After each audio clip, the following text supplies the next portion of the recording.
ये है पाकिस्तान की सबसे छोटी मोमबत्ती और ये है पाकिस्तान की सबसे बड़ी मोमबत्ती जिसे मैं आज बनाने वाला हूँ। पाकिस्तान की सबसे बड़ी मोमबत्ती बनाने के लिए ये सारा सामान चाहिए होगा, जिसमें मेरे पास है 20 केजी मोम यानी कि वैक्स, तकरीबन 6 फीट का पाइप, रस्सी और कैंडल शेप देने के लिए एक ज्वाइंट। इसके अलावा हमें 2 बर्तन चाहिए होंगे, एक पतीली और एक मग। अब कैंडल मेकिंग प्रोसेस बहुत ज्यादा सिंपल है। इस वैक्स को यानी मोम को पतीली में डाल के गर्म करना है और लिक्विड फोम को मग की मदद से पाइप में डालना है और वैक्स को 24 घंटों के लिए सूखने के लिए छोड़ देना है। सूखने के बाद मोमबत्ती को पाइप से बाहर निकाल लेना है। हमारी पाकिस्तान की सबसे बड़ी मोमबत्ती तैयार हो जाएगी। चलो फिर फटाफट से अपना काम शुरू करते हैं, लेट्स गो। मैंने सबसे पहले पाइप की एक साइड पर ज्वाइंट लगा दिया ताकि कैंडल की शेप बिल्कुल परफेक्ट बन सके। लेकिन यार यहाँ एक बहुत बड़ा मसला हो गया। पाइप की शेप तो परफेक्ट बन जाएगी, लेकिन अगर मैं लिक्विड वैक्स को पाइप के अंदर डालूंगा तो सारी लिक्विड वैक्स नीचे गिर जाएगी, क्योंकि नीचे मैंने कुछ लगाया ही नहीं। पाइप की दूसरी साइड बिल्कुल खाली थी। इसके अलावा एक और मसला था कि मैं इस पाइप को खड़ा कैसे करूंगा, क्योंकि नीचे कोई भी स्पॉट नहीं थी। मुझे इन सब के लिए कुछ ना कुछ सोचना पड़ेगा। खैर काफी सोचने के बाद पाइप की दूसरी साइड के लिए मैं ये कैप ले आया। इसको लगाने से पाइप की दूसरी साइड बिल्कुल फिक्स हो जाएगी और मोम बाहर नहीं निकलेगी। और दूसरे मसले का भी टेम्परेरी सोल्यूशन मिल गया था। मैंने बाल्टी के अंदर मिट्टी डालकर दरमियान में पाइप को लगा दिया। अब इससे पाइप हिले जुलेगा नहीं, बिल्कुल सीधा खड़ा रहेगा। इसके बाद मैंने लोहे की सीख के साथ रस्सी को बांधकर रस्सी को पाइप के बीच में डाल दिया। मैंने लोहे की सीख इसलिए यूज की ताकि रस्सी पाइप के मिड में ही रहे और रस्सी नीचे ना गिर जाए। ओह थैंक गॉड, आधा काम हो चुका था। अब बस सबसे मुश्किल काम की बारी थी,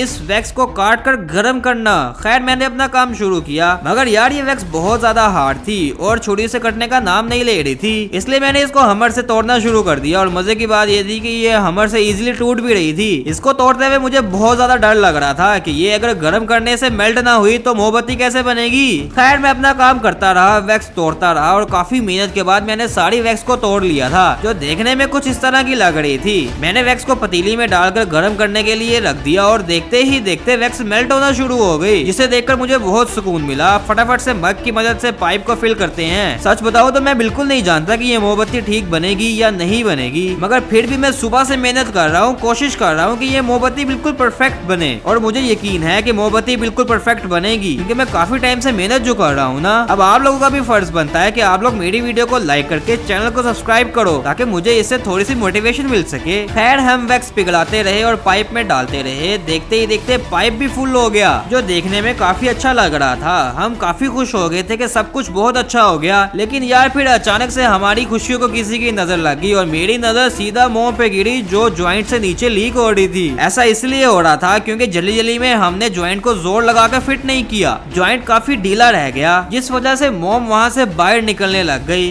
खैर अब हम इसको कुछ कर तो नहीं सकते थे, हमने इसको ऐसे ही छोड़ दिया। अब तो 24 घंटों के बाद ही पता चलेगा कि इसका क्या रिजल्ट निकलता है। 24 घंटों के बाद पाइप पूरी तरह सूख गया था और फुल सॉलिड बन गया था। मैं तो बहुत ज्यादा एक्साइटेड था कि हमने पाकिस्तान की सबसे बड़ी मोमबत्ती बना ली। मैंने फटाफट से मोमबत्ती को बाहर निकालना शुरू कर दिया। सबसे पहले मैंने कैप को उतारा। कैप की ग्रिप काफी ज्यादा मजबूत थी, जो मेरे हाथ से नहीं उतर रही थी। इस वजह से मैंने हमर से इसको मारना शुरू कर दिया। जोर जबरदस्ती करने के बाद कैप तो उतर गया था, लेकिन अंदर से जो चीज निकली वो देख कर मैं तो बहुत ज्यादा खुश हो गया। अंदर से मोमबत्ती बिल्कुल परफेक्ट और सॉलिड नजर आ रही थी। मुझे यकीन आ गया था कि मैंने आज मोमबत्ती बना ली। लेकिन फिर अचानक से मुझे ख्याल आया कि अब इस मोमबत्ती को पाइप से बाहर कैसे निकालूं। मैंने काफी कोशिश की कि मैं हमर से हल्का हल्का पाइप को मारकर मोमबत्ती बाहर निकाल लूं। ऐसा करने से थोड़ी सी मोमबत्ती बाहर भी आई, मगर यार मजीद बाहर नहीं आ रही थी। और इस तरह मोमबत्ती को मारने से मोमबत्ती के टूट जाने का भी डर था, तो इसीलिए अब इसको निकालने के लिए कुछ और सोचना पड़ेगा। हाँ भाई, काफी हिसाब किताब लगाने के बाद हमने इस पाइप को काटने का सोचा। पाइप को ग्राइंडर की मदद से कट लगाकर काट लेंगे और मोमबत्ती को साबुत बाहर निकाल लेंगे, क्योंकि मोमबत्ती का साबुत बाहर निकलना बहुत जरूरी है। अब ये अल्ट्रा डेंजरस काम मेरा भाई ही कर सकता है, इसलिए मैंने पाइप को काटने का काम अपने भाई को करने दिया, ताकि पाइप जल्दी से कटे और मोमबत्ती साबुत बाहर आए और हम अपनी मोमबत्ती को टेस्ट भी कर सकें कि ये जलती है या नहीं। खैर मैंने अपने भाई को बिल्कुल डिस्टर्ब नहीं किया। मैंने मोमबत्ती को खड़ा करने के लिए एक बेस बनाई, जो बिल्कुल परफेक्ट बन गई थी। अब इसको मोमबत्ती के नीचे लगा के अपनी मोमबत्ती को बिल्कुल रेडी करते हैं। टन टना टन टन टन टारा, ये रही हमारी पाकिस्तान की सबसे बड़ी मोमबत्ती की फाइनल।